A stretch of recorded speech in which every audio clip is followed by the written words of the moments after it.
need to ask for the review of the criteria in identifying hardship areas, because we have areas which clearly are difficult areas to stay in, but they are not listed as hardship areas, and yet we have teachers who are supposed to work there.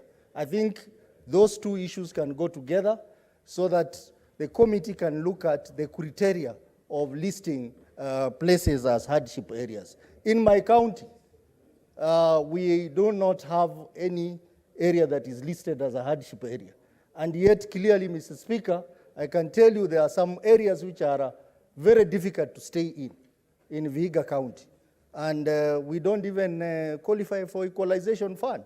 So the criteria for determination of all these things, Mr. Speaker, is also key, so that we do not discriminate teachers who deserve to be given hardship allowance. On the second issue, Mr. Speaker, a request for the constitution amendment, I want to agree with colleagues that I think is now a constitutional moment, because this constitution has been in place for about 12 years now, and there is increasing request for constitutional amendment.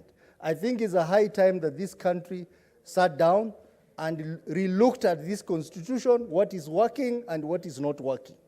For example, Mr. Speaker, this idea of deputy governor, if you ask me, Mr. Speaker, I would say that governors don't really need a deputy governor.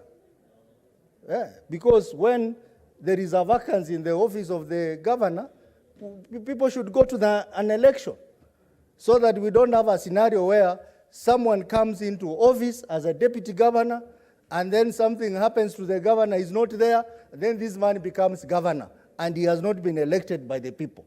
So this is a very serious matter which this committee of JLAC should look into. Your term is up. Senator James Kamau Morango. Asante sana.